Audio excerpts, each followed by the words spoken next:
Imagine que quando pensamos em qualquer tipo de arte, existem sempre aquelas que vão ficar na nossa memória. E independente de quanto tempo passe, elas sempre vão despertar aquele tipo de sentimento, seja quando lembramos dela ou nós entramos em contato com ela de novo.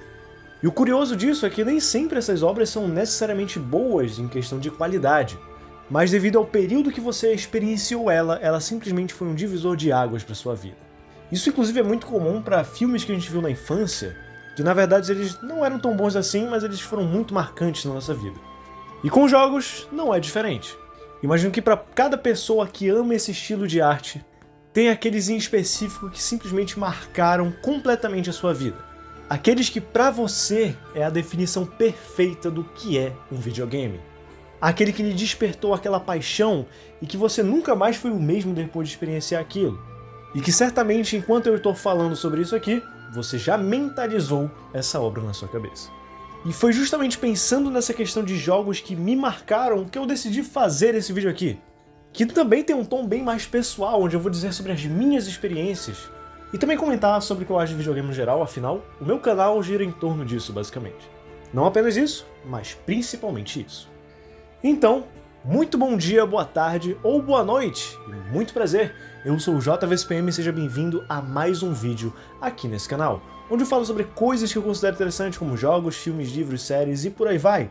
E cá estou eu novamente para mais um vídeo, onde dessa vez eu vou falar sobre minhas experiências, mais especificamente sobre 5 jogos que mais marcaram a minha vida.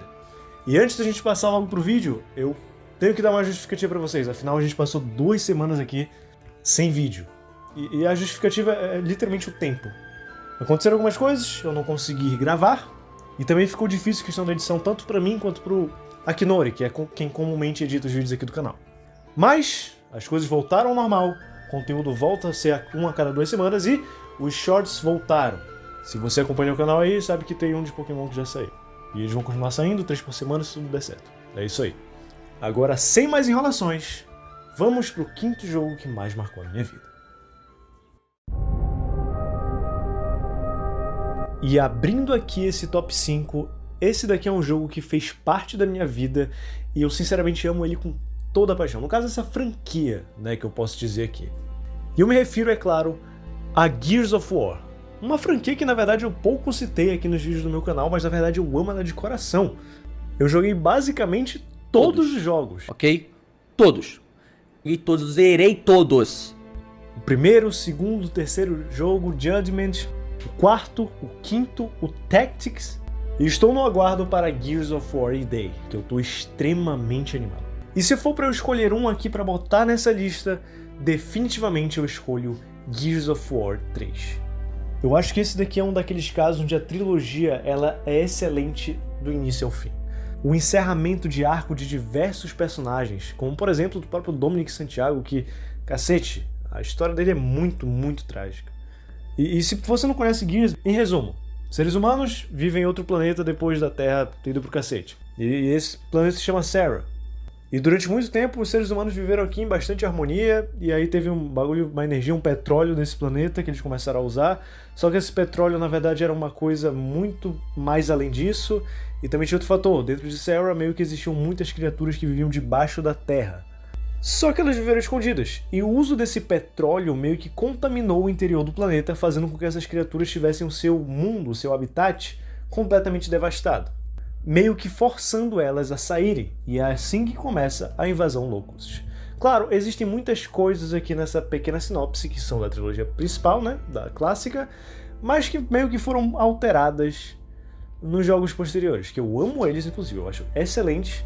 E aqui a gente acompanha Marcus Phoenix desde o primeiro jogo, cara. Ele, Dominic Santiago, Damon Baird e Cold Train, ou Augustus Cold. Chame como quiser, esse é o Esquadrão Delta. O esquadrão que a gente acompanha em todos os 3 primeiros jogos, e simplesmente aqui no terceiro a gente está no final de todo esse apocalipse, a gente está simplesmente vencendo uma nova invasão que são dos Lambents. Eu acho que é assim que se fala. Que meio que é uma espécie de infecção, entre muitas aspas, parasita, que tem nos próprios Locusts e nos humanos. Então aqui a gente tem literalmente uma conclusão de muitos arcos, uma conclusão para Serra ter um amanhã melhor. E embora eu tenha escolhido de fato o terceiro jogo, eu quero incluir a trilogia toda, no geral. Porque eu joguei eles basicamente um atrás do outro, não teve meio que um intervalo assim. Eu realmente só fui experienciando um na frente do outro, sabe? Seguindo essa cronologia, acompanhando o arco desses personagens desde o início, me aprofundando cada vez mais na história, e hoje em dia é uma franquia assim que tá no meu coração e que, sabe, quando o Gears Day foi anunciado eu fiquei maluco da cabeça. Gears of War realmente me marcou.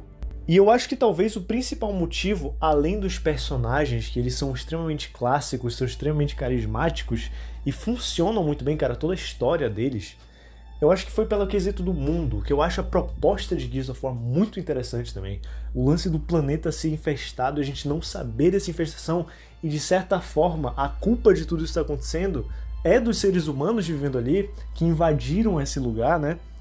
Mas principalmente, cara, talvez o aspecto que mais me deixa feliz aqui em Gears é a sua gameplay, que ela é a mesma coisa que qualquer third-person shooter, só que ele tem um fator essencial. A sua arma tem uma serra. Isso aqui é digno de um GOT.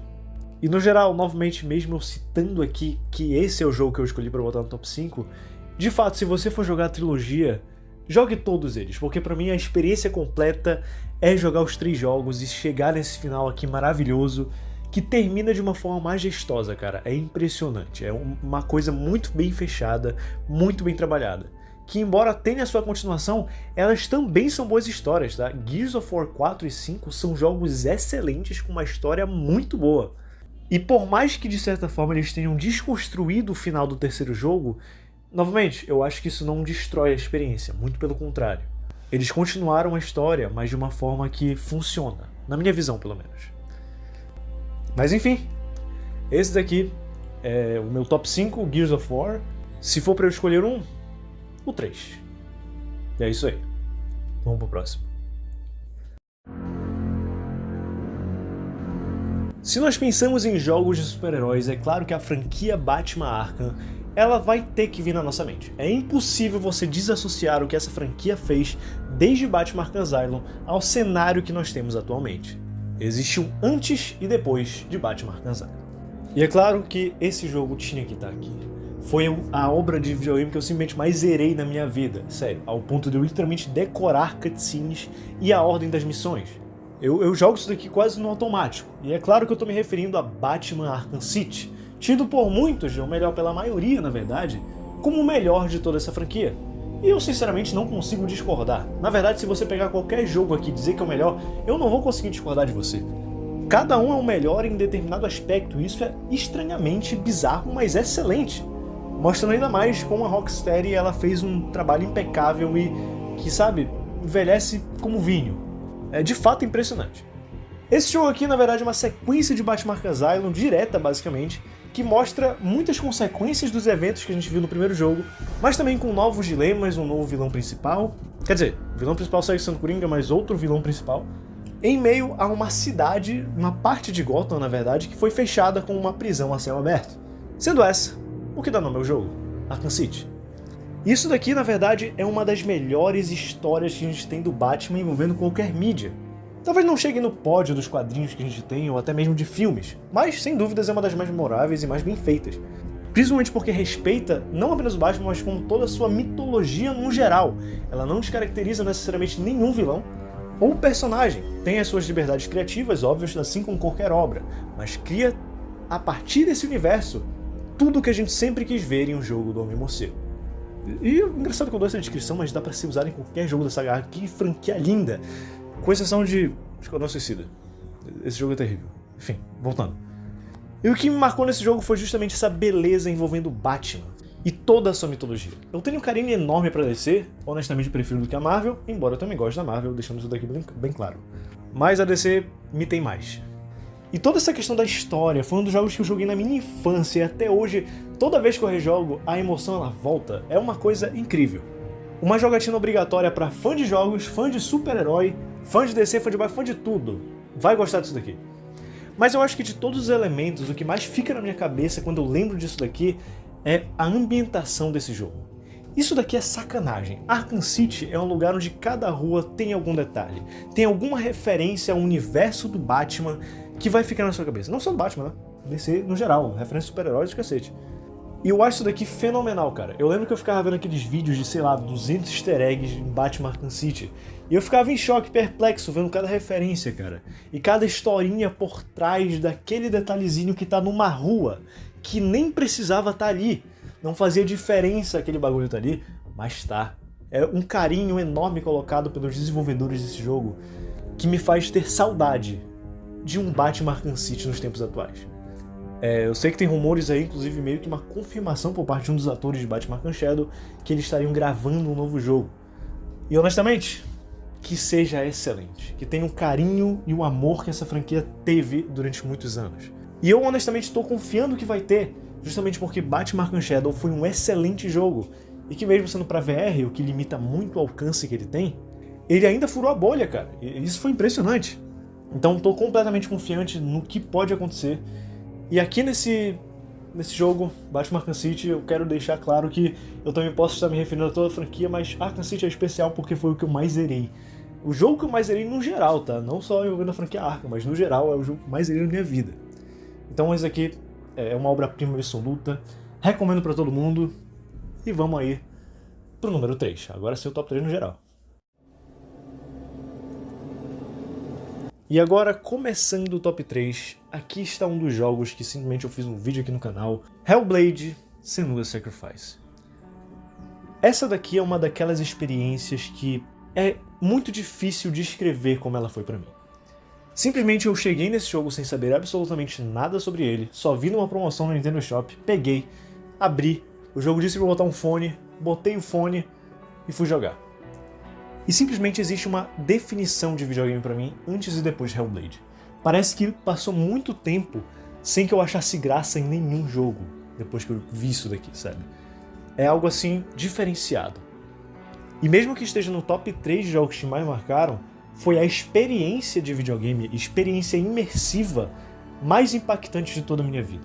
É sério, o jogo ele pega toda uma questão mitológica e também de uma questão psicológica, né? Ele junta esses dois quesitos para fazer toda essa campanha, toda essa história, toda essa ambientação e faz isso de uma forma perfeita. Eu sinceramente não consigo dizer como ser melhor do que foi aqui. Eu acho que ele consegue te envolver de uma forma que torna toda a missão assim que você tem a cumprir pessoal, que inclusive é uma sinopse muito simples, mas que ela consegue fazer você viajar em muitos aspectos. E calma, que quando eu falo que a sinopse é simples, eu não quero dizer que o jogo é simples. E eu já vou explicar mais sobre isso. Em Hellblade nós acompanhamos Senua, que inclusive dá nome à parte do título.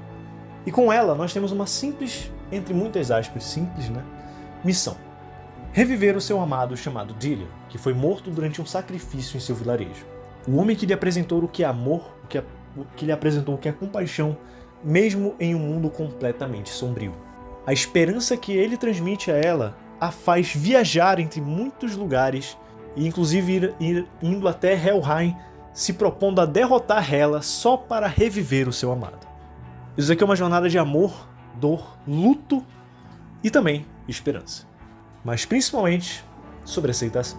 Mas é claro que existe um quesito que é muito importante para como essa história vai ser direcionada. O fator de que nós estamos na mitologia nórdica é um fator extremamente importante que vai construir todo o mundo que a gente está aqui vivendo, que né, eu já deixei bem claro isso antes, mas isso aqui é importante.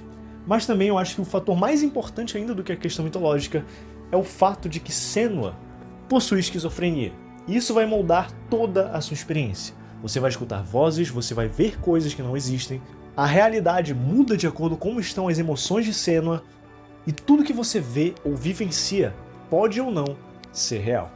Além de que as interações que ela tem com o mundo e com as próprias vozes na sua cabeça, elas mudam de acordo com o que está acontecendo, do que ela vai fazer, dos pensamentos dela, e isso é muito absurdo. E em volta dessa proposta simples, entre muitas aspas, de reanimar o seu amado, esses outros fatores psicológicos e mitológicos vão alterar toda a sua experiência e tornam Hellblade algo único e que eu dificilmente consigo imaginar algo que possa me proporcionar uma experiência sequer perto do que Hellblade faz. Foi uma história assim que me pegou de um jeito muito, muito inacreditável. Eu não consigo descrever com palavras exatamente as emoções que Hellblade me proporciona. E quando eu paro para pensar também sobre a questão interpretativa apresentada por aqui, isso daí é outro bagulho que me faz ficar ainda mais apaixonado pelo que a gente tem. Porque Hellblade não é uma história objetiva. A gente tem uma campanha principal, é claro, mas a gente também tem muitas nuances na história, coisas nas entrelinhas e muita, mas muita subjetividade aqui. Tendo um final que te faz ficar reflexivo sobre tudo o que aconteceu. E eu acho que quando uma obra consegue fazer isso de forma que te deixe boquiaberto, ela é incrível. E esse jogo aqui faz isso, cara. É simplesmente impressionante o que Hellblade é. E é uma das experiências assim, mais interessantes de videogame com arte no geral. Não me limitando a só a videogame, tá? Arte envolvendo tudo. Hellblade é um bagulho de imersão pura. É uma arte que fala muito sobre interpretação, sobre imersão, sobre o luto. Cara, é perfeito. Isso aqui é perfeito. Pra mim, os 3 jogos aqui é perfeição pura. Mas pelo nível de que me marcou na minha vida mesmo, de fato, Hellblade ainda tá no top 3, embora tenha sido a experiência mais marcante no quesito de imersão. Enfim, agora vamos pro top 2. Em segundo lugar, temos aqui um dos jogos mais aclamados de todos os tempos, The Witcher 3 Wild Hunt. Aqui, para começar, temos uma sinopse simples. Geralt de Rivia é um bruxo que vive no continente, tenta ir atrás de sua filha adotiva, Cirilla, que por conta de seus grandes poderes ancestrais, ela é alvo de uma caçada que quer usar os seus poderes para os motivos próprios. E a partir disso, Geralt vai atrás dela. Uma proposta extremamente simples, mas que a partir disso constrói uma narrativa geral extremamente boa, com personagens absolutamente marcantes, carismáticos, bem desenvolvidos e que fazem completamente jus ao que foram os livros de The Witcher. Porque sim, se você não sabe, The Witcher era um livro e aí ganhou uma espécie de adaptação para os jogos. Porque na verdade os jogos são sequências dos livros, mas que você não necessariamente precisa ler os livros para entender. Complicado. Mas leia os livros também. Sabe, eles aumentam muito mais a sua experiência. Agora, esse jogo aqui, ele é simplesmente algo mágico. Para mim, inclusive, eu posso dizer que, na minha visão, é a melhor tradução possível de um livro para videogame. Porque é simplesmente perfeita a sensação de você ler uma descrição e comparar com o que nós temos aqui. Quando eu comparo um lugar que é descrito nos livros com o que eu vejo aqui em The Witcher, é muito legal porque simplesmente você tá vendo o que foi descrito, sabe, nos livros das cidades, por exemplo. E aqui você tá vendo, você não precisa mais daquelas palavras, não precisa estar limitado entre muitas aspas, né, porque a imaginação não é limitadora, mas você não tá limitado às palavras. Aqui você tá vendo aquele mundo, você tá vendo como é bem feito aqui. E eu acho que é um quesito muito imersivo para a experiência. E para mim, o que mais me marcou, além dessa questão de ser uma tradução perfeita de um livro para um jogo, também foram os personagens e as histórias que os envolvem, em especial na DLC Blood and Wine. Porque é muito incrível como The Witcher constrói uma história sobre maturidade em muitos aspectos, sobre os caminhos que a vida segue, sobre as escolhas que você toma. Afinal, também é um jogo de escolhas. E através de Geralt nós temos tantos ensinamentos, tantos aprendizados e tantos acontecimentos que ocorrem, a gente vivencia eles e meio que cresce junto com um personagem que já é velho, mas mostra quanto a gente vai aprender em cada segundo da nossa vida. Quantas conclusões nós vamos ter, depois mudá-las e sempre amadurecendo. Eu acho que talvez essa seja a melhor palavra que descreva o que eu aprendi com The Witcher. Foi muito sobre amadurecimento. Sobre também entender grandes imperfeições humanas, e que mesmo que nós tentemos ser imparciais em muitas situações, nós sempre vamos escolher um lado. Ou pelo menos quase sempre. E todo esse quesito da narrativa, dos personagens, foi o que mudou a minha vida para sempre. Também foi o que me apresentou a obra da minha vida. Porque The Witcher, para mim, é a obra da minha vida. Não apenas os jogos, mas também os livros, sabe? É uma franquia que, para mim, é o que mudou a minha vida, sabe? E eu realmente amo ela. E esse jogo foi a porta de entrada que eu tive. Aqui nós temos um jogo onde, quando você finaliza, parece que muita coisa não tem graça depois que você, sabe, vai querer ter novas experiências com outros jogos. É bizarro. E ele sobe muito o nível pra jogos de fantasia, cara. É um bagulho inacreditável. Mas enfim. The Witcher 3 é uma mega experiência. Recomendo pra todo mundo também. E em primeiríssimo lugar, temos aqui a melhor franquia de videogames, na minha opinião, com o jogo que mais me marcou de todos eles. Eu sei, pra muitos Ocarina of Time é melhor, pra muitos Majora's Mask é o melhor, pra muitos Breath of the Wild é o melhor, mas pra mim, Tears of the Kingdom é o melhor. Mas sendo bem honesto, não é por muito não. Todos os jogos da franquia Zelda, eles são excelentes. E Tears of the Kingdom, ele é algo bizarro. É uma coisa fora do normal. Se Breath of the Wild já parecia algo fora do normal na época em que saiu, Tears of the Kingdom subiu ainda mais esse patamar. Tendo novamente a proposta simples de Zelda, que sempre houve. Salvar a princesa, derrotar Ganondorf e salvar Hyrule. E acabou. Essa é a proposta de todos os jogos. Só que a gente tem aqui um grande diferencial. A história dele, a forma como ele conta essa simples trajetória do ponto A ao ponto B, é de outro mundo. A questão é que envolve coisas ainda mais complexas, envolve um pós-luto de Breath of the Wild, porque sim, Breath of the Wild, embora tenha uma proposta que siga essa mesma linha, ainda é um jogo sobre perda. Sabe, vale destacar que Breath of the Wild, eles perderam a guerra. O final, a luta final que a gente tem com o Geno da Calamidade lá, não tem nada a ver, aquilo é o fim de um mal, mas que dá liberdade para a reconstrução de Hyrule. Eles não ganharam aquilo, sabe, é um momento de reconstrução. Reconstrução é essa que a gente vê aqui em Tears of the Kingdom, mas que dessa vez o mal volta. E o nosso objetivo aqui é impedir que aconteça a mesma coisa. E cara, o jogo ele consegue trabalhar todos esses dilemas envolvendo o passado, envolvendo o futuro, o medo, o receio e a esperança de uma forma mágica. De uma forma que só Zelda conseguiria. Ele trabalha tantas surpresas, tantas escolhas, tanta liberdade que não tem obra nenhuma que chegue perto do que Zelda fez aqui. E mesmo em um Nintendo Switch 1, uma batata com 2 Joy-Cons, ele faz uma coisa que, inclusive é uma pena que esse jogo meio que tenha sido limitado pelos aspectos técnicos do primeiro jogo, do primeiro console, né, da linha Switch. Porque mesmo que ele já seja tão grandioso, eu imagino que se ele viesse pro Switch 2 já, tá ligado, preparado para esse console, ele teria muito mais coisa em questão técnica. Mas sabe, o que eles fizeram aqui, toda a linha narrativa que a gente experiencia, o momento, por exemplo, que a gente descobre o que aconteceu com a Zelda, é uma coisa emocionante, cara. Esse jogo me marcou principalmente por alguns aspectos. E eu me refiro não apenas à história, porque sim, a história também me marcou, mas principalmente, cara, como esse jogo inova, melhora e respeita toda a franquia Zelda. Se tornando, por conta disso, por conta meio que desse respeito que ele presta a todos os outros jogos da franquia, fazendo inúmeras referências ao passado, fora a principal inovação desse jogo aqui, que foi um avanço significativo em relação a Breath of the Wild, que foi o quesito da liberdade que o jogo propõe. Você literalmente pode fazer o que quiser e da forma que quiser nesse jogo, te proporcionando uma experiência que vai ser diferenciada de todas as outras. Todas as pessoas que jogaram Tears of the Kingdom, até Breath of the Wild, não tiveram a mesma experiência, porque aqui tudo que você faz é do seu jeito. E isso é maravilhoso.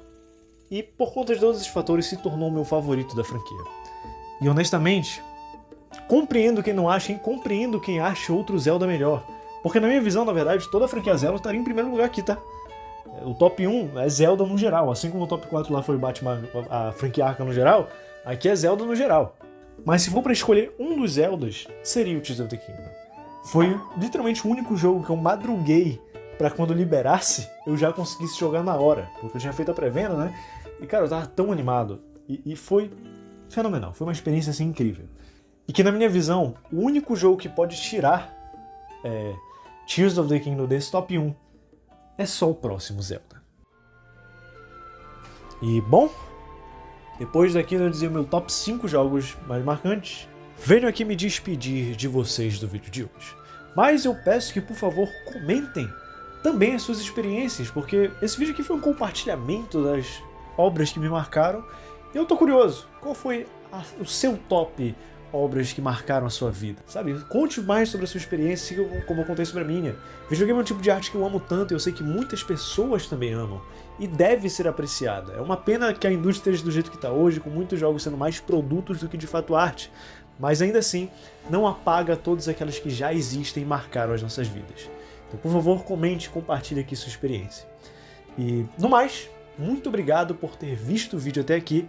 deixe seu like se você gostou, se inscreva no canal para continuar acompanhando aqui o canal e, por favor, me siga nas outras redes sociais. Eu tô postando também os Reels no Instagram, algumas reviews por lá também, e no próprio TikTok. Agora eu tenho uma conta no TikTok, segue lá, que tem vídeo.